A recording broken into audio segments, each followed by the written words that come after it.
नमस्कार, मैं हूं संजय शर्मा। आप देख रहे हैं 4 PM न्यूज नेटवर्क। चुनाव की बिल्कुल रणभेदी बज चुकी है और सेनाएं तैयार हैं। भारतीय जनता पार्टी की कमान संभालने के लिए धर्मेंद्र प्रधान अपने दोस्तों और अपने साथियों, अपने सहयोगियों के साथ लखनऊ पहुंच गए हैं। आज भारतीय जनता पार्टी के दफ्तर में बैठक हुई। धर्मेंद्र प्रधान, प्रभारी, सह प्रभारी, मिनिस्टर, मुख्यमंत्री स्वतंत्र देव सिंह, दोनों डिप्टी सीएम, सब लोग बैठे और मंत्रणा हुई, बैठक हुई। अब आप सब लोग सोचते होंगे इस बैठक में निष्कर्ष क्या निकलते हैं, नतीजे क्या निकलते हैं। जिन नतीजों को आप जानना चाहते हैं वो कोई नतीजा इस बैठक में डिस्कस नहीं होता है। आप सोचेंगे कि कौन से नतीजे की बात कर रहा हूं, तो मुझे पता है आप जानना चाहते हैं कि क्या तय हुआ कि उत्तर प्रदेश में भारतीय जनता पार्टी का चेहरा कौन होगा। तो ऐसा कोई प्रस्ताव इस बैठक में नहीं हुआ। दूसरा, कौन मुख्यमंत्री बनेगा चुनाव के बाद अगर बीजेपी सत्ता में आती है, तो ऐसा कोई विचार इस बैठक में नहीं हुआ। तो फिर इस बैठक में हुआ क्या?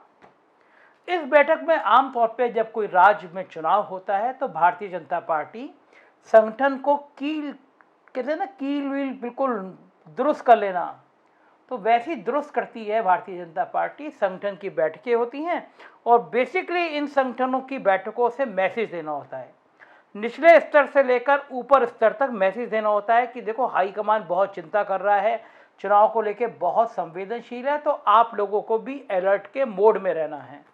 तो ये पूरी बैठक हुई। बैठक में डिस्कस हुआ कि क्या क्या बड़े मुद्दे हो सकते हैं। अलग अलग लोगों से राय ली गई कि क्या चुनाव की रणनीति होनी चाहिए, कैसे चुनाव लड़ना चाहिए, कैसे जीत सकते हैं। भारतीय जनता पार्टी के संगठन को, केंद्रीय नेतृत्व को कोई बात पता ना हो, ये संभव नहीं है। बहुत सारे संसाधन लगाए हैं बीजेपी के केंद्रीय नेतृत्व ने उत्तर प्रदेश के जमीनी हालात समझने के लिए, और जो जमीनी हालात का इनपुट पहुंचा है केंद्रीय नेतृत्व के पास, उसने केंद्रीय नेतृत्व की नींदें उड़ा दी हैं। बड़े बड़े विज्ञापन से भले ये लोग नंबर 1 होने का दावा करते रहे, लेकिन केंद्रीय नेतृत्व को पता है कि ग्रामीण क्षेत्रों में हालत बहुत खराब है।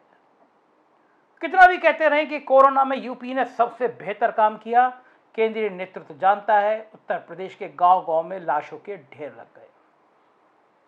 भले बात करते रहे कि हमने कोरोना में अस्पताल बना दिए, बेड दिलवा दिए, दवा दिलवा दी, केंद्रीय नेतृत्व जानता है कि सब बातें हवा हवाई थी, फर्जी थी, सरकारी आंकड़ों में थी, प्रेस नोट में थी। हकीकत यह है कि पूरे देश में अगर सबसे ज़्यादा बदइंतजामी कहीं थी तो वो उत्तर प्रदेश में थी। उत्तर प्रदेश की सरकार लगातार झूठ बोल रही थी। रोज प्रेस नोट जारी हो रहे थे, कहा जा रहा था कि अस्पतालों में वेंटिलेटर का इंतजाम कर दिया गया है, अस्पतालों में इंजेक्शन मौजूद हैं, अस्पतालों में ऑक्सीजन मौजूद है। हकीकत में अस्पतालों में ना वेंटिलेटर थे, ना ऑक्सीजन था और ना इंजेक्शन थे। लोग तड़प तड़प के मर रहे थे, एक एक सिलेंडर के लिए हाहाकार मचा हुआ था और जले पर नमक छिड़क रहे थे। उत्तर प्रदेश के हेल्थ मिनिस्टर कह रहे थे ऑक्सीजन की कहीं कमी नहीं है। केंद्रीय नेतृत्व को यह भी पता है कि इस समय डेंगू से तड़प तड़प के सैकड़ों बच्चे मर गए हैं। सरकार की बदइंतजामी के कारण, सरकार की लापरवाही के कारण फिरोजाबाद, मथुरा, एटा तमाम जिलों से खबरें आई है सैकड़ों बच्चे के मरने की, मगर सरकार ने कोई प्रभावी कदम नहीं उठाया। केंद्रीय नेतृत्व को यह भी पता है कि गांव-गांव में इस बात का संदेश है कि यह सरकार ऊंची जातियों की है, ये सरकार अगड़ों की है, ये सरकार पंडितों की है, ये सरकार ठाकरों की है, ये सरकार बनियों की है। केंद्रीय नेतृत्व को यह भी पता है कि गांव-गांव में केशव मौर्य और पिछड़ी जातियों के अपमान का मुद्दा छाया हुआ है। केंद्रीय नेतृत्व को यह भी पता है कि जो गांव में राशन गया है, गांव के लोग कह रहे हैं कि राशन से क्या होगा, पेट्रोल और डीजल 100 रुपये और कड़वा तेल 200 रुपये हो चुका है। केंद्रीय नेतृत्व को यह भी पता है कि भारतीय जनता पार्टी में गुटबाजी चरम पर है। सीएम डिप्टी सीएम को और डिप्टी सीएम सीएम को निपटाने की रणनीति बनाते रहे हैं, ऐसी आम चर्चा है। तो ऐसे में केंद्रीय नेतृत्व क्या करे? केंद्रीय नेतृत्व को भी यह पता है कि योगी आदित्यनाथ हिंदुत्व का बड़ा ब्रांड बन गए हैं। वो धामी नहीं है, वो येदियुरप्पा नहीं है और वो कोई और मुख्यमंत्री नहीं है जिनको आसानी से हटा दिया जाए योगी आदित्यनाथ को अगर हटाने की कल्पना भी करता केंद्रीय नेतृत्व तो योगी आदित्यनाथ बगावत कर देते, इतनी आसानी से हटते नहीं। वो रूपाणी नहीं है कि गुजरात की कुर्सी किसी और को देकर शांत होकर बैठ जाते। तो धर्मेंद्र प्रधान को यह भी टोल लेनी थी कि उत्तर प्रदेश के चुनाव में निचले स्तर तक क्या संदेश दें, क्या बात करें, क्या राजनीति करें, क्या रणनीति बनाएं जो निचले स्तर तक ये संदेश आए कि भारतीय जनता पार्टी एक है, एकजुट है और पूरी ताकत से चुनाव लड़ने की प्लानिंग कर रही है। ग्रामीण स्तर में, जिला स्तर में कार्यकर्ताओं की ये उपेक्षा की गई, ये मुद्दा भी छाया हुआ है।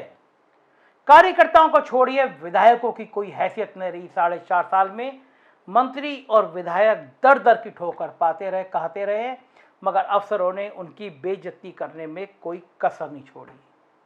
तमाम विभाग ऐसे हैं जिनके प्रमुख सचिवों ने अपने मंत्री को ठेंगे पर रखा, उनको बेइज्जत किया, उनको अपमानित किया और उनका काम नहीं होने दिया, मगर मुख्यमंत्री कार्यालय में उनकी कोई सुनवाई नहीं हुई। केंद्रीय नेतृत्व को भी पता है, दर्जन भर से ज्यादा बड़े घोटाले सरकार में हुए हैं जो करोड़ों रुपए के हैं, जिसमें दवाओं के स्कैम से लेकर वेंटिलेटर खरीद तक, ऑक्सीजन से लेकर कोरोना किट तक में तमाम घपले सामने आए हैं और निरे दस्तावेज साबित चीख चीख के कह रहे हैं कि कई स्तर पर बड़ा घोटाला हुआ है। केंद्रीय नेतृत्व को यह भी पता है कि नौकरशाही उत्तर प्रदेश की बेलगाम हो गई है। चंद अफसरों ने राजनीति करी जिससे यूपी दरबार और दिल्ली दरबार के बीच में लड़ाई बनी रहे और वो मलाई काटते रहे और वो भ्रष्टाचार करते रहे। ऐसे में धर्मेंद्र प्रधान, जो मोदी और अमित शाह के बिल्कुल खास हैं, करीबी हैं, सामान्य चर्चा है कि वो देश के बीजेपी के अगले अध्यक्ष होंगे, जेपी नड्डा के जगह कमान संभालेंगे। उनको उत्तर प्रदेश भेजा गया है कि अपना कौशल सिद्ध करिए, भारतीय जनता पार्टी की सरकार बनवाइए, मेहनत करिए। लेकिन धर्मेंद्र प्रधान को पता है कि उत्तर प्रदेश के नेता जो एक दूसरे का गला काटने पर आमादा हैं, राजनीतिक तौर पर उनको एक मंच पर लाना, उनको एक विचार से सहमत करना, किसी ढक्कन में मेढक को भरना है। एक मेढक को रखते हैं, दूसरा कूदकर बाहर आ जाता है। धर्मेंद्र प्रधान जानते हैं कि केशव मौर्य ने क्यों बयान दिया था कि 55% पिछड़ी जातियों की उपेक्षा करके कोई सरकार नहीं बना सकता, और हकीकत में यह है कि उत्तर प्रदेश में 52, 53 या 55% पिछड़ी जातियों की उपेक्षा करके कोई सरकार नहीं बना सकता। धर्मेंद्र प्रधान को यह भी पता है कि आखिर केशव मौर्य ने क्यों बयान दिया था कि विधायक दल के नेता तय करेंगे कि अगला मुख्यमंत्री कौन होगा। धर्मेंद्र प्रधान को यह भी पता है कि अगर योगी आदित्यनाथ का चेहरा घोषित करेंगे तो केशव मौर्य लगभग बगावत की स्थिति में आ जाएंगे, और अगर योगी आदित्यनाथ का चेहरा नहीं घोषित करेंगे तो योगी आदित्यनाथ बगावत की हालत में आ जाएंगे।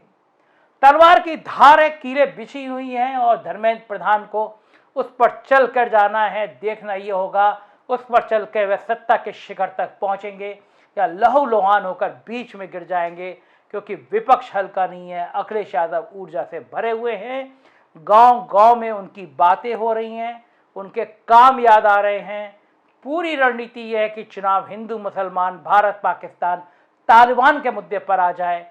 लेकिन अभी का जो हालात है उत्तर प्रदेश में, गांव में हमारी टीम जा रही है, मैं खुद गया तो गांव वाले कह रहे हैं कि आखिर आवारा पशुओं ने हमारी फसल क्यों चौपट की, हमें 100 रुपये का तेल और पेट्रोल डीजल और 200 रुपये का कड़वा तेल क्यों मिल रहा है, हमारे बच्चों को, हमको नौकरियां क्यों नहीं मिल पा रही हैं, महंगाई क्यों इतनी ज़्यादा है और भ्रष्टाचार इतना क्यों ज़्यादा है।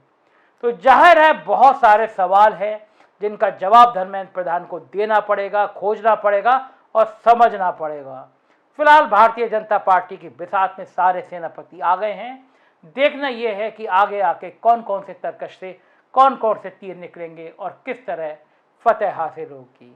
उत्तर प्रदेश की राजनीति को समझने के लिए, उत्तर प्रदेश की हर खबर को जानने के लिए देखते रहिए 4PM न्यूज़ नेटवर्क, क्योंकि यही वो चैनल है जहां आपको सच और सिर्फ सच सुनने को मिलेगा।